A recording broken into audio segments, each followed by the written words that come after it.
Purists were up in arms when Porsche launched the then new 911 GT3 exclusively with a paddle-shift-equipped dual-clutch PDK automatic gearbox in 2013. It's fundamentally improved, but has lost the very basis of its appeal, they decried while demanding a return of a traditional 6-speed manual gearbox, which had been the mainstay of the car since its introduction to the 911 lineup back in 1999. This car, he hopes, will silence the critics. Not only does it run the much sought-after manual gearbox, but it also gets a mechanical lock-in differential in place of the electronically controlled unit that comes combined with a PDK. Refreshingly traditional, then. But as we're about to discover, it's also all the better for it, as long as you're not intending to be track-bound too often. For a start, it gets a unique and aggressively styled polyurethane front bumper that weighs less than before and features a more prominent splitter element that's claimed to slice the air more efficiently, plus a quartet of restyled air ducts that serve to cool the front-mounted radiators and brakes. The rear bumper, too, is uniquely styled with typical function-over-form modifications, including additional vertical cooling ducts incorporated on each corner to draw hot air away from the engine bay. From above, you also notice changes to the engine lid, which has two new shaped air ram ducts and cooling vents. The signature design element, however, remains the rear wing.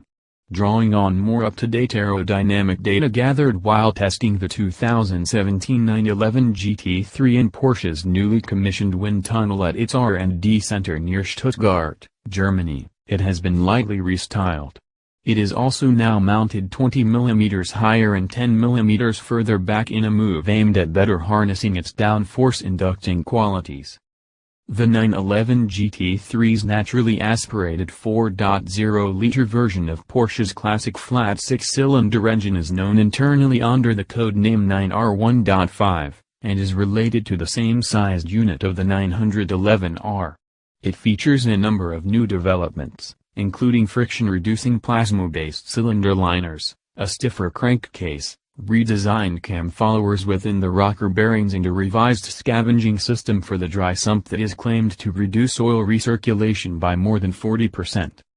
With the forged pistons, titanium connecting rods, VarioCam variable valve control system and a 200-bar direct injection system from the race engine that powered the Porsche 911 RSR to victory in this year's 24 Hours of Daytona endurance race, it kicks out 24 bhp and 15 pounds-foot more than the 3.8-liter unit from the previous 911 GT3, giving this new model a total of 493 bhp at 8,250 revolutions per minute and 339 pounds-foot at 6,000 revolutions per minute. Unlike the engine used by the 911R, it forgoes a single-mass flywheel in favor of a dual-mass flywheel. Mounted on dynamic engine mounts that stiffen as revs rise to help dampen load change, the new engine revs to a stunning 9,000 revolutions per minute before the ignition cutout is triggered. Porsche claims it rockets the manual version of the new 911 GT3 from 0 to 62 miles per hour in 3.9 seconds, which is half a second slower than it quotes for the new dual-clutch model, on the way to 124 miles per hour in 11.4 seconds. At startup, there's a hard-hitting clap of exhaust accompanied by a familiar metallic thrash from the engine. The unit's internal action sends pulses through your body at idle, further adding to the sensation that the 911 GT3 really is more of a race car tuned for the road than a road car developed for the track. Easing onto the road in comfort mode, the ride is more controlled than on the old model, especially in terms compliance over small bumps.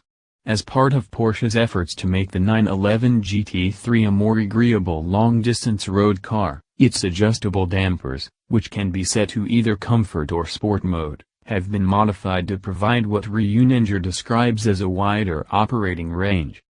The 911 GT3 is prone to tire noise, though. In fact, with less sound-deadening material concentrated in the area around the rear bulkhead in an effort to retain the same weight as the old model, there is now more tire roar. Thankfully, though, it's more often than not drowned out by the wonderful bass-driven intensity of the exhaust, which remains a true highlight of any journey in this car. The new 4.0-liter engine is slightly different in character to the old 3.8-liter unit.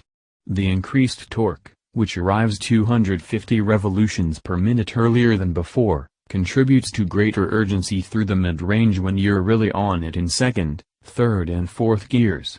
The new engine also feels more eager across the final 2000 revolutions per minute, where Reuninger says the added rigidity of the crankcase and other stiffening measures made to the block come into play.